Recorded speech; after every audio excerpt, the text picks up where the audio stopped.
It's true in a 1-day-a-week school. It's true in a 5-day-a-week school. For the teacher's sake, that partnership with the parents is really crucial. Welcome to Classical Etc. You're in the studio with Memoria Press. Hello, and welcome to another episode of Classical Etc. I'm Jessica Abood, still getting used to having a new name. Every time I see in Teams chat Jessica A, I think, who is that? I know. We have Jessica O and we have Jessica G, but who is Jessica A? I know. As a child of the 80s with so many Jessicas, I'm used to it. But I'm not the only one here. We have Paul, Tanya, and returning guest, Mitchell Hawley. All of which have not changed their last names. It's true. Yeah. That's true. And Mitchell, we appreciate your time because we know that you are the new headmaster of Memoria Academy and school has started this week. School started this week. Got a lot of irons in the fire. Yes, but I've got a lot of great help. So you being one of them. So thank you. Yeah, but we appreciate your time. Sounds Which like it's not like Memoria Academy is just empty a ship right float now, with but- nobody in it. Both of you down here. No, we got, Marcy, Dr. Marcy Davis, who's just jumped right in and doing great. So Yes. she's Indeed. quite the workhorse. That's wonderful. Maybe that's not a flattering I'm glad for you. So now as headmaster, you're literally just a figurehead. Well, yeah, that's the best part about the role. I see why Marcy's Paul doing stayed all in the the role work. for so long. Marcy's doing all the work. Yeah, she does. She's excellent. Marcy, shout out. Thank you. She's fantastic. Yeah, inevitably she'll definitely be what I mean. Oh, right. She's a subscriber, I'm sure. Right. Yeah, no doubt. Well, I don't know if you've been reading anything lately with all the things you've had to do, but do you have anything? We just established she's not doing anything. Right. So No, with all I've your got free lots time, of time. Yeah. give us a book list. Yeah. So, great question. So my wife and I are reading a book called World Upside Down, which is just a monograph written about the Book of Acts. Ooh. She wanted to maybe study the Book of Acts for a little bit. And so I said, hey, I got this book on my library shelf. Let's read this. And then I just finished a book called The Gift of Therapy. Do tell. I didn't have much of an education in the world of like therapy or psychoanalysis or whatever. And I thought, hey, this would be a fun little read. And it's a sort of an open letter to practicing psychologists, written by a guy who's later in his career. The only reason I even picked it up was because the guy is a novelist, and I've read one or two of his novels, and he really is a good novelist, but he's a practicing psychiatrist. Who is he? Yolam. His last name's Yolam. I have never heard of him. He's written But he's a a few good interesting novels. He's a good novelist, and the letter Is was he just a sort of interesting. psychiatrist? No, Or a therapist? Well, he does do therapy. He does sort of group therapy as well as behavior therapy, and Oh, okay. So that is his Interesting. background. yeah, that is his background. He just didn't decide I'm a novelist, but now I'm going to just haul off and He write about started off as I believe from the psychoanalyst school, and then. All that to say, I'm not saying this is not necessarily an endorsement of the book, but it was an interesting read. It was very practical in sort of like how he engaged in conversations with people, and it's a field I didn't know much about, so I thought it'd be fun to read. And it was. Yeah, it was. It was interesting. Nice. Go read it or don't. Whatever. Paul, how about you? I'm working my way through The Chosen since we've told our audience multiple times to read that. Talk. Yeah, it's great. It's the second time through it. Still good. Hasn't gotten worse since it sat on my shelf. I finished it, and it has moved way up to the top of my reading list. I remember it being a phenomenal book, and it is just one of the most beautiful things I've ever read. Really? Yes, I just love it. The writing, the story. All of it. Yes. And now at the beginning, I was really struggling because there's like 26 pages of a baseball game at the very beginning. And I thought, well, this is like, I felt like it was reading at the beginning like it was just going to be just a regular coming of age story, which I'm not really a big fan of. Mm-hmm. So, but it just picked up from there and got the symbolism. If I remember correctly, I haven't gotten significantly through it, but if I remember correctly, like the writing gets more complex as the child ages. I don't know, but it's certainly the book keeps getting better and better as you read. Mm-hmm. It is I think it's a phenomenal book. I would put it right up there with East of Eden. Oh, wow. In my mind. Wow. I really think it's just because we had read My Name is Asher Lev, and I don't think it's near as brilliant as this, but maybe I should go back and reread it. Tanya, do I remember that you really like British crime dramas? Yes. Yes, I do. In fact, that's what I'm reading now. Really? Anne Cleeves, one of my very, very favorite, if not my favorite living author, is her new book just came out. I had pre-ordered it. The day it came in, I was still reading The Chosen, and I thought, I just can't wait. I can't wait. No, I finished The Chosen, and then this is my treat. Have you read John le Carre?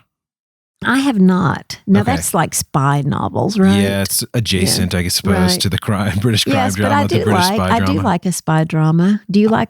Well, I him? just bought the first John le Carre book. I It thought hasn't was arrived Le yet. Carre. Oh, Is it- maybe. Yeah. There's an accent that on it. sounds more correct, Tanya, what you said. But do you buy a book before you've like tested out the author? Yes. Yes. Yeah. Yeah. How else do Yes. How would you know? How would you know? The library? Oh no, you I don't mean use purchase them. versus? Yeah, like I would you- pay $7 not to go to the library. Honestly, just like go out of my way. Just with a busy schedule, I'd pay $7, which is what I probably paid for the first book. I'd pay that in a heartbeat to get it delivered to my door. Oh yeah. I mean, I would pay this. I would pay that if I know this is like part of the canon and I know Right. whether I like it or not. You I should like I it, should right? like it.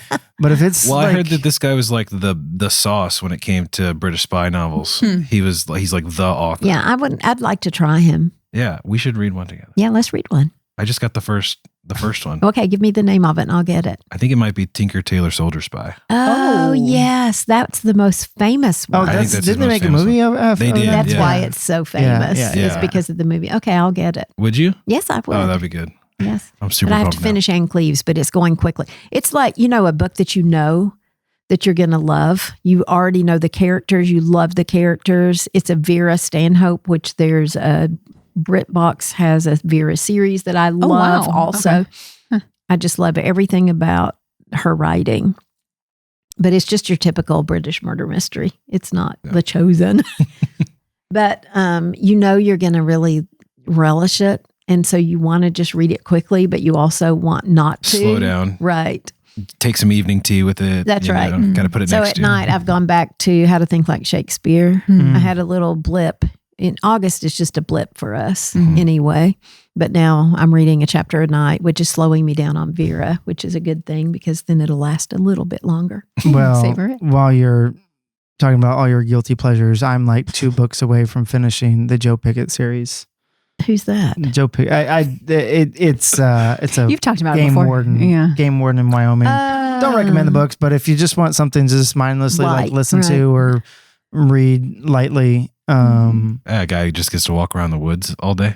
no, they're effectively like murder mysteries, Oh, really? but he's in a game warden context of like he's out like trying to figure out who's killing these elk, and then he finds a dead person in the woods, and then you got to figure out who did it, kind of thing. Yeah. But it's absolute, like it just, there are certain things. Martin has recommended a couple of books to me, like early on, like 15 years ago, Martin recommended me a book, and I was like, this is ridiculous because like the characterization of the firearms or whatever, like they're just trying to like place stupid stuff up. And I was like, Martin, I'm refusing to read these books because these are just ridiculous. Joe Pickett's in the same vein, but like it's what I need right now. I listen to it when I'm like running in the Oh, woods. you mean it wasn't Joe Pickett that? No, it was different novels that Martin would recommend. Oh, okay. Oh, those ones. Those ones, and this author does the same things, but I'm deciding now because I've But there's chosen a these few- books, I yeah. overlook those. Well, there's a things. few elements you like: the outdoors, Yes. hunting. Yes, all of those things. It was James Lee Burke, one of the. Yes, it was one of the ones I threw out. I Like I love- literally was going to chuck that out the love window. James Lee Burke. Oh, I couldn't stand love it. Is that a new thing for you, or have you? No, I've loved him since Martin was telling all of us to read, Okay. and I read one and just loved it. Now they are very violent and they're very raw, but they are, he's classically educated. And so he's got all these allusions and references. And to I believe all the books are set in Louisiana, right? And so there's a real sense of place. Like if you're from that area. Such a sense of place. Like I can smell it. I can smell that marsh. New Orleans doesn't smell great. I have a lot of family there. But well, just that deep South, Spanish moss, mist in the mornings. Sort of like Percy Walker. Yes. A lot of his novels take place down there, and he's Eudora from Welty. there. Yeah. And there's a real sense of culture. Flannery O'Connor. Flannery. Yep. Nice. Well, we've got a lot of reading going on here. Yes. Good. But on to today's topic. Today, we're going to talk about tips and encouragements for starting the year out right, because 'tis the season for new starts. Yes. And Tanya, I'd like to begin with you.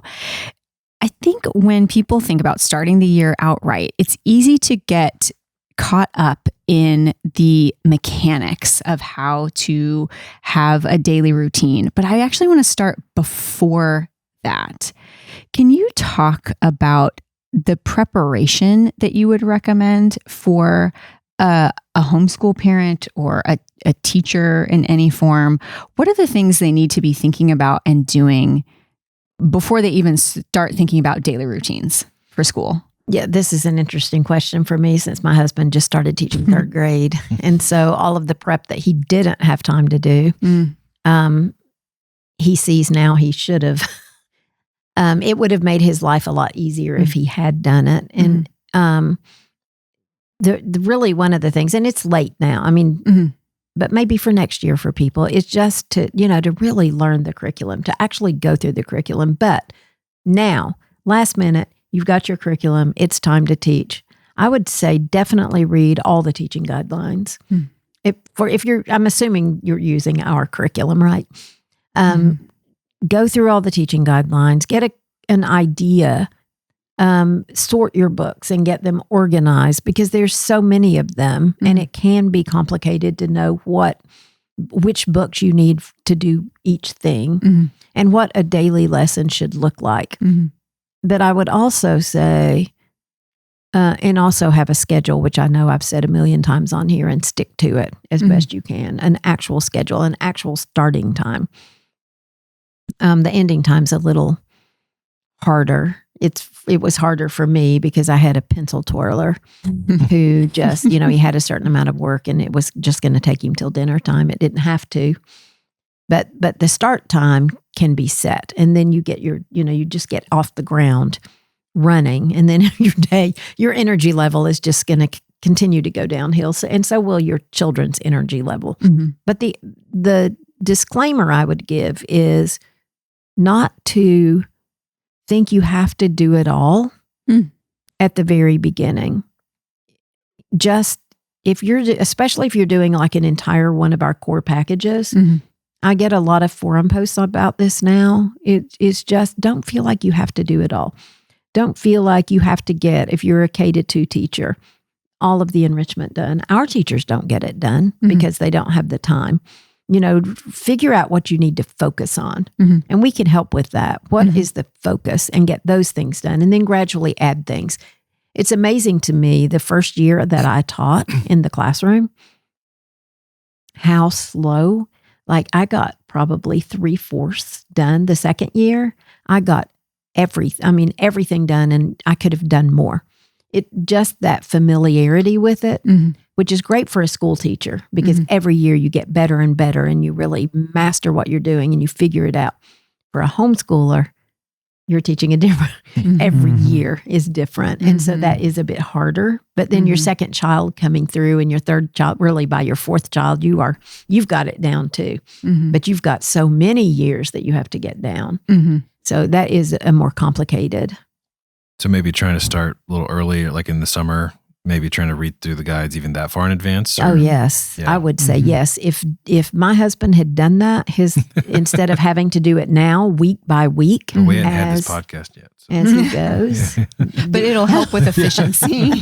I think the more you can do, at least read the novels. And at least if you're teaching Greek myths, read through the book. At least have some kind of idea of where you're going. it's great that we provide everything that we provide. Mhm. It's a wonderful tool for people, but you can't just depend on being able to check off those boxes and give your children the best that they can get if you haven't also invested in it. You're not going to be able to read everything. I could keep up with my kids for a bit, but finally it just got to be too much. Well, that's probably the danger of having like a really well-constructed curriculum with guides and lesson plans, is that it can kind of lure you into maybe a sense of complacency. And I mean, I've been guilty of that. And so it's a good reminder to, the guides are a really good backbone. They're going to help you. And not every week you're going to have the book read and be able to talk to your student about it. And you're going to just change their life every week, right? That's not a good goal. The good goal is not to hit a home run every week. But, if you can, ideally you would have read the novels and can interact with the guide, and over dinner that night, what they're reading because you've read the book, and you can extend the usefulness of that guide into conversations and things like that. Yes, and that's the easiest part. But Latin, if you've never taught Latin before, even if we have these great streaming videos and we have the study guide that scripts out the lesson for you, Latin's hard and it's a whole new thing. And so you need to have done some homework in order to make it the best experience for your students. Spelling, those colorful letters scare me. I don't, I would have to do some work to be able to teach how to do colorful letters well, because I don't know. I mean, I was looking at them with my husband, and so I get to ER and it's red, and I'm like, I don't know why that's red, because it's supposed to be vowel teams, and the R is a consonant.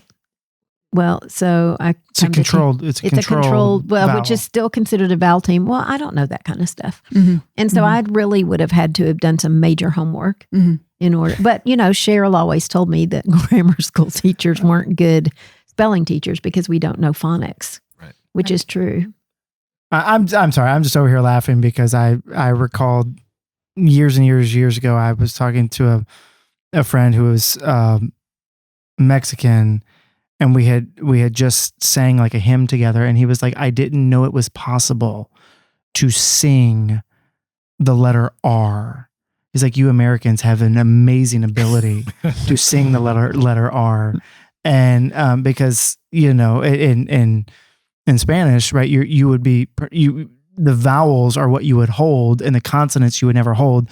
So the control, like the R really is in American English, controlling that vowel. That's right. In a way that it doesn't do elsewhere. That's why and we put in all the people that we visited in England, the schools that are using our curriculum and the homeschoolers, they're like, you have got to edit this spelling program because you spend so much time on these R's and we don't even use that letter. Right? Yeah, we don't say it. We don't put it in any of our documents. Our controlled vowel. When does an R ever control anything? That is so interesting. Yeah, it's just different. But just just the point is to know what you're going to struggle with and make sure that is what you're prepared to teach. But the beauty of it is once every week is the same, right? And like those spelling rules don't change. Like once you've done that in first grade with your first grader, second grade, those spelling rules it's going to be old hat. It's going to be easier for you. You got like maybe one or two things you got to add, right? As they get into further phonetics. And so, if you put that work up in the front, you're not going to feel like you're always, behind, trying to catch up. And confidence and efficiency, because you've got your arms around it. You're not kind of like scared to death of it. Right, exactly. Well, Mitchell, I know that there will be some folks with us today who aren't exclusively homeschooling. Maybe they're taking advantage of things in their community, like a co-op, or maybe they have students in some setting like the online academy. Can you talk to those parents about how they can not only prepare for the year, but now that they're in the school year, how they can start off well with engaging with their students, engaging with the teachers? Yeah, it's a slightly different conversation. Not by too much though, but it is a little bit different because at Memoria Academy, you have access to a master teacher who can take some of the heavy lifting off of you when it comes to the teaching. But there's still things for you to do. Because I think, and I tell this to families all the time, the best way to think about Memoria Academy as a sort of cottage school model is really as a partnership between us as a school, our master teacher, and you and your family. And what that means is that you're going to want to think about, I mean, most of our classes meet 1 to 2 days a week. Some of our math classes may meet 3 days, 4 days a week, but most of our classes are meeting 1 to 2 days a week. But all of our classes require 5 days of work, so that, or at least. And so what that means is that while you can expect to benefit from a master teacher who knows the material, is going to provide a grade and is going to, provide feedback to your students, you really are playing more of a managerial role, making sure that your student sits down 5 days a week and studies their Latin vocabulary. They just won't be successful if they are only setting aside 1 day a week to work on Latin, just the day they're in class. It's just like in any subject, it's better to do a little bit. It's better to work for 15 minutes on Latin for 5 days than to work 2 days or 1 day for an hour and a half. And those are the skill, if you want to be successful with Memoria Academy or really in your homeschooling world environment, you're going to want to try to inculcate that into your children. You don't want to try to pump homeschool into just 1 or 2 days. Sometimes there are weeks where maybe you need to do that, given schedules and things like that. But ideally, you're trying to set up a nice pattern to the week so that and for us, you as the family and our families are crucially important because those students who have that sort of managerial help where their parents are asking them, did you study for the quiz? It's on Friday. Didn't see you sit down and do your workbook today. I know you have chores to do, but that's a priority. Those students who have a family that is sort of filling in the other side of that partnership do really, really well at Memoria Academy. And, because it really is a great partnership that we can have with those families. But there's so many things that are just really crucial on the family side to help their student be successful. Another one would be, ask your students not only have they set aside time in that day, but look at their grades. Look at their course pages to sort of see what's coming down the line. That's just going to help you as you're thinking. One of the nice things about offloading some of the teaching is that, to a master teacher is that allows you to look up from the stresses of the week and look up just a few more weeks. It's really tough whenever you're sort of doing all the teaching yourself, where you have multiple students, to look up 2 and 3 and 4 weeks down the road. But if you're going to utilize a lot of our families utilize Memoria Academy for 2 to 3 classes. And so that's just enough of a burden lifted where they're able to sort of look up, and now they can look at things and assessments and assignments 3 and 4, maybe even if you're lucky 5 weeks down the road. And you can prepare for those things better. Because I think every family sees the benefit of, something's 5 weeks down the road. Let's not study for that 4 weeks from now. Let's start doing a little bit now, and we'll do a little bit each day. And it goes back to something that Cheryl used to say. It's sort of like a core value of like everything we do. We tend to overestimate what we can accomplish in 1 year or in 1 week, but underestimate. Wait, I said that wrong. No, you're right. Yeah, You're right. underestimate what you can accomplish in 5 years. 5 years, or for a year, or just 5 weeks away. So if you have 5 weeks, let's use those 5 weeks, right? And so if you again, the conversation's a little different because of the fact that you have access to a master teacher and you're partnering with us. But there's still some things that, especially for our older students, they're going to love the fact that maybe you read one of they're going to read 4 or 5 novels. They're going to love the fact that you read one of them with them that year. They're going to love the fact that you're and well, they may not love it right then, but they're going to love the fact that you ask them routinely, hey, this teacher is demanding this of you in the syllabus. Have you been working on that? Because you might be surprised when they say, oh, what? That assessment's coming up? Indeed. How did I miss that? Yeah. So we really want and really need that the other half of that partnership with our families. I think Memoria Academy does really well and can be a great service to our families when there's that partnership. And that's true too in just a full-time school.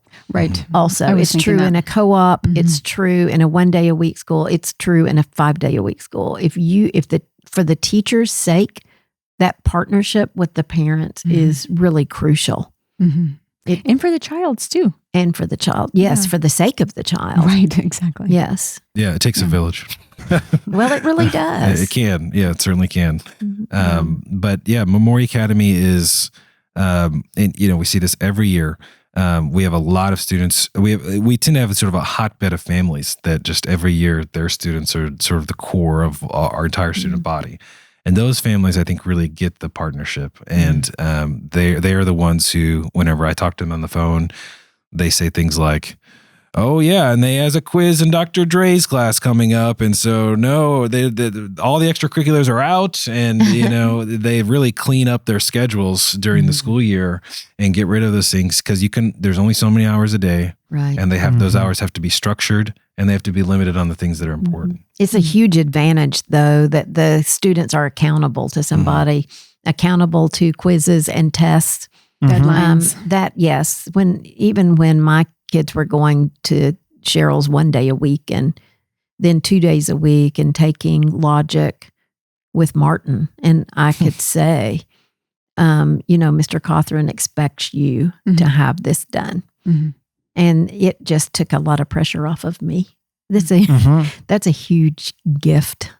Oh, yeah. Driving them 45 minutes to get to school 1 day a week was not easy, but it was worth it for that. I think there's a temptation to sort of buck up against due dates because I think which even as adults we do. Right. Yeah. We never get over that. That's true. But to push back a little, right? There's so much benefit that, and I know homeschooling families are used to, maximum flexibility. They can, they can schedule things out at any point. And we do still have some flexibility built into Memoria Academy, but due dates are an incredibly helpful sort of discipline tool. I mean, in terms of a policies should always help us achieve goals. And one of our goals with having things like deadlines is that, in having a policy that there would be deadlines, is that it's going to habituate a type of student that is looking ahead, planning, and getting things done on time. And consistently working. That's right. The sprinters that say, hey, I can spend 1 day, get this done, and take my test, and the crammers, right?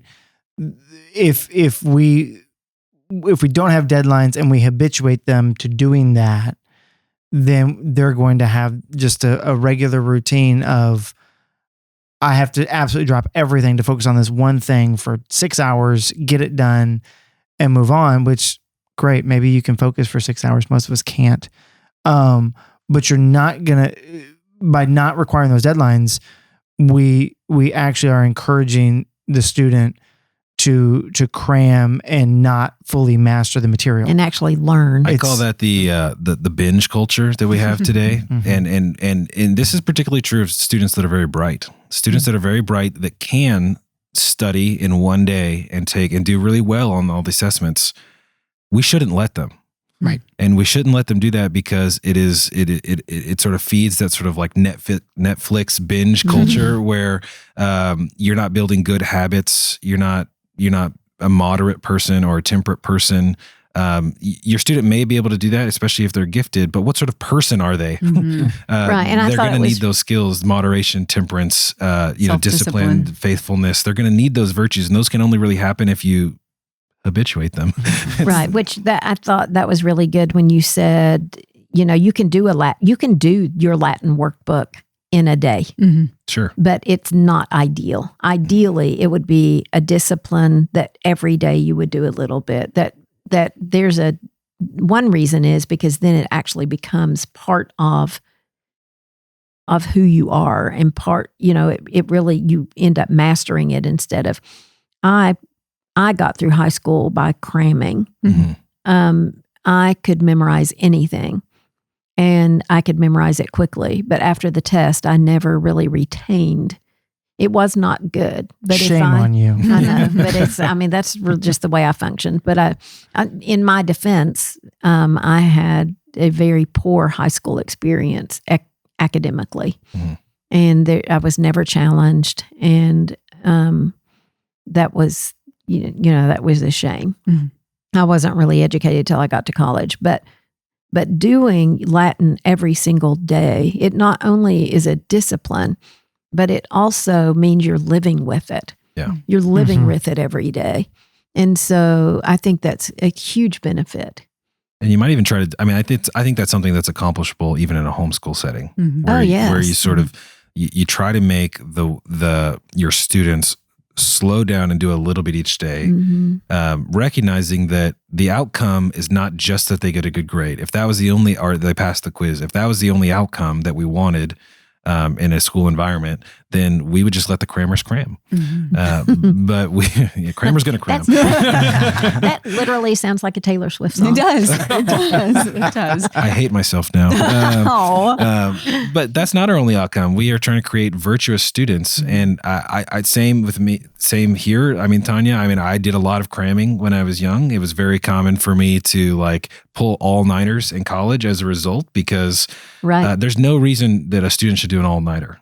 And seriously, I love my sleep. That never made sense to me. If you are a crammer, I was a relatively gifted student, I suppose. Of course. And so I didn't have to work too hard. I wasn't quite challenged as I might have wanted to have been. And so as a result, I just started cramming, and that affected me in college as well, because it habituated a certain way of approaching the material. And so when I moved into the master's program, I wrote down a set of goals, and I recognized that was a problem, because people were like, "Hey, this is a problem." And so one of my goals was to finish every project and every paper 4 weeks in advance. Wow. And for my both master's programs, I did that because I had a character deficiency. I wasn't very faithful. I was smart enough to do it in one day. But that has come back to bite me as a person, as a dad who's trying to be a faithful a little bit each day. So I think that's something small that you can do. But that is character formation exactly. too. Yeah. And the reality, if you look at attention spans too, we do hit a saturation limit when you're looking at something, whether it's studying Latin, whether it's reading a fiction book, whether it's studying history, math, whatever. You hit a saturation limit where you're like, I've been looking at this now for an hour. I've got to go do something else and come back. Yes, but those saturation levels are getting smaller. They are getting smaller and smaller. Shorter and shorter. They are, but there is something to where, okay, look, spend 5 minutes doing your Latin flashcards as a break between one thing and another. And that's going to help reset your brain, but it's also going to habituate you to doing a little bit every day. And there's some things where, no, you really do need to sit there for an hour and a half and dig into this thing. And there's some things, no, you need 10 minutes. And it's helping the child discern that really is a key to that building that character, right? Yeah, because you need both. You need to be able to focus for 5 minutes, get something done, and you need to be able to focus for an hour and a half and get something done, depending on what that material is. That's right. Helping a kid discern, this is a 5-minute task and this is an hour task. Right. And you could do that 5-minute task for 30 minutes once a week, but you're not going to get the same result. The same benefit. As if you were to do it. That's like Latin vocabulary, right? We want kids to spend 10 minutes every day. Every day. Yes. Just 10 minutes. We don't want them to spend an hour. One or two because days. they do get saturated. And then if they don't look at it again for 3 or 4 days, it's really not in their permanent memory yet. Right. You've got to have that repetition. I feel like we've totally switched gears. No, this is great. Because I think it really segues into, and maybe we've kind of made the point ourselves already, how important it is to develop a schedule and stick to it. The one thing I would say, if we're contextualizing this at the beginning of the year, one of the most brilliant ideas I ever heard that a homeschool, I think, posted on the forum was like, she would like start one kid in 1 week, and maybe she's got 3 or 4 kids, but like basically one kid would start 1 week, then the next week she'd start a second kid, the next week she'd start a third kid. And so it wasn't like you were trying to get all 4 kids started on that schedule on the same week, right? Which allows you to say, okay, here's our schedule with the oldest child. Here's where we're starting, and then that just allows you to phase into it.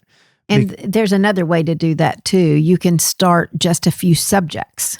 So you could just start math and Latin. Start all with kids everybody. with everybody all at and once. then the next year, or the next week. Next year. You're only doing Latin this just year. Just math and Latin. And then the next week, add in literature and, and astronomy, or, just then you only have to concentrate on learning to teach a couple of subjects at a time. These are brilliant ideas, and they came straight from the homeschool world, straight from, these are homeschoolers teaching us. This is what works for us. And I think it's just a game changer. If you are overwhelmed and you haven't taught our curriculum, especially before, because we're not going to sit here and say it's going to be easy. It's not. It's rigorous. It's academic. In addition to everything else you have to teach, we're adding Latin every year, classical history every year, Christian studies as an academic subject every year. It's not easy, but it is doable. And you don't have to do every single thing that we say to do. I think that also is something that really gets people, is I think they need the freedom. They need to know that they can relax. And as long as they're working hard, they know their students, we don't. And as long as the students are progressing, then it's okay to give yourself a little bit of a break. And then if you need help knowing what that should be, go to our forum. Those parents on the forum have worked it out. They know what they're doing, and they've figured out how to do it in their homes with multiple children. And so that's a huge asset, is having that community of people come to our conference. I imagine it would be helpful just to sort of make it clear that it may take 3 or 4 weeks for you to sort of ramp up to full efficiency. For sure. And that's okay. You'd rather take 3 weeks to ramp up to like 100% efficiency and covering all the, with all the time and having a great schedule, than to sort of like loosely sort of spread out that over like 6 months, and then, really it's the last 3 months of school where you're sort of up there. Right. Be patient with yourself. Work hard on the front end, because once you set that a good pattern, once you have read all the teaching guidelines and begin to implement those, take the first few weeks of school, try to get those in place. Uh-oh, you're losing a mic. Mic down. There's something moving. What do I do? yeah, that's right. But be patient with yourself. It'll take some time. I mean, and I think, if you're thinking about this, I don't need to be 100% efficiency week 1. Let's set a goal of like 3 or 4 weeks down the line, and then that's still a great goal. It is. Right. That's still a great And I goal. think that's really liberating too, Yes. because if I was starting out and had a couple kids, I would feel, just how I'm wired, I would feel like a failure if I didn't get it all done in the first week. And then I would get to the end of the first week and think, how can I do this? Like Week 2, didn't. here it goes. No. So it's great to I think what was so helpful about what you said and what the forum does is it helps people to not major in the minors, or see when they're spending a lot of energy on things that can kind of be loosened up a little bit, That's so that they right. can prioritize the things that really will have the best and greatest impact. And the one thing I'd say is, once you get, as Mitchell put it, maximum efficiency, right? You've got that schedule. You're used to it. You're in that rhythm. Like, don't forget to stop and smell the roses. Because I'm sitting here thinking about this, because Your kids smell like roses? I mentioned, I think on the last podcast, that I've taken to running again. Used to do it, and then I had a bad race experience and stopped for years, and now I'm doing it again. But one of the things is so I'm motivated I want to be able to run multiple miles around my fields, right? And I get out there and I'm running, but the best part about it is actually when I see that deer or that rabbit or that I ran into a skunk the other day, I stop, and no skunk, I was more fear than wonder. But the other thing is I just, I see a heron fly off out of the pond, and I stop and go, okay, I'm intending this routine. I'm intending this benefit for myself. But the fact that I'm doing it in this context, I can stop and look. Academically, I think it's the same thing. Like when your student has that aha moment, stop and revel in it. Don't go, well, schedule says we got to get going. Move, which would be me.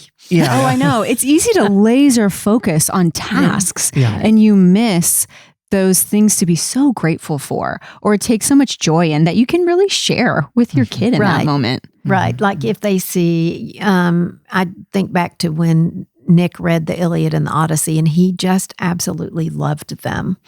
And he wanted to talk about them, and he wanted to read. There was one particular line, every time somebody died in the translation we were using, it was like a mist came before their eyes. And every time that happened, he thought it was hysterical. Like, okay, they're going to die because a mist has come before their eyes. Just little things like that didn't really fit into my schedule necessarily. But they were also really helpful when my second child came around 3 years later, because he remembered those things. So those conversations that in the home can be just like the conversations in a classroom, really. Just those family conversations about the curriculum. Well, and think about the classes that you've taken, in college or high school or whatever. Some of your best teachers are the teachers that demanded the most of you. And you look back and you're amazed at what you accomplished. Because it wasn't hard to work for those teachers. Yes. Yeah. And you look, it's not necessarily that you loved the teacher necessarily, but you loved that they got you there. And so sometimes that moment of looking back and taking a moment to sort of enjoy and have your students enjoy what they've done, or they're reading a really different book, is that you demand a lot of them. And then on the other side, you step back. You just read the Iliad and the Odyssey in 1 year. In the 7th grade. In the 7th grade. You went deep. You know all the characters and all the gods and what side they're on. And most people will never do that in their life.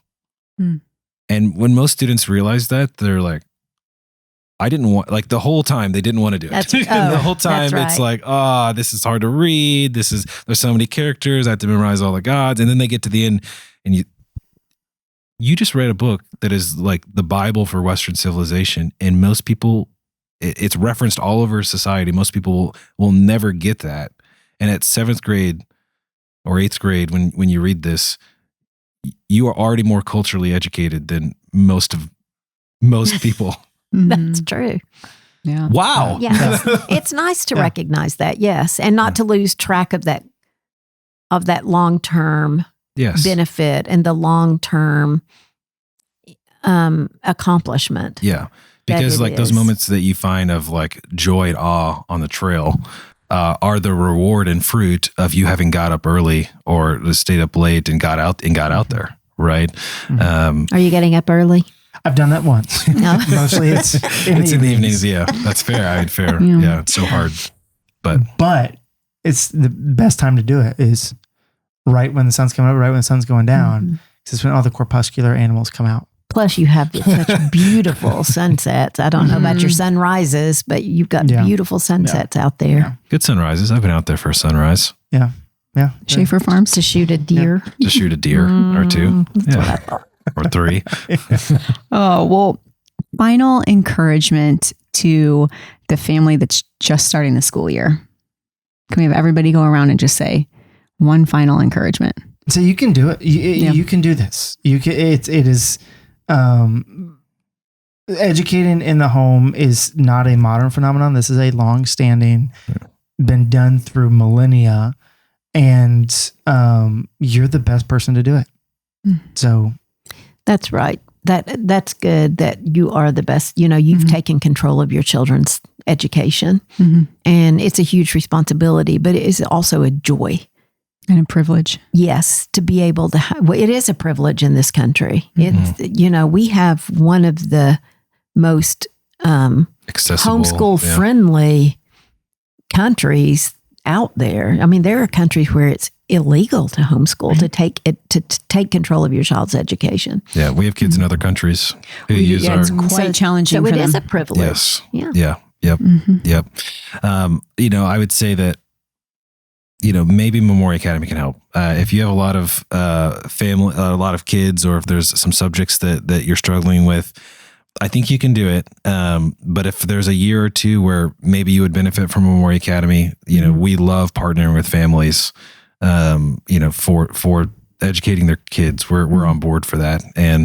But we need your partnership too. So if you're a Memoria Academy family, my encouragement is tune into us. Let us get to know you, talk to the teacher, read the syllabus, check their grades, help us help you, as you're homeschooling your kids.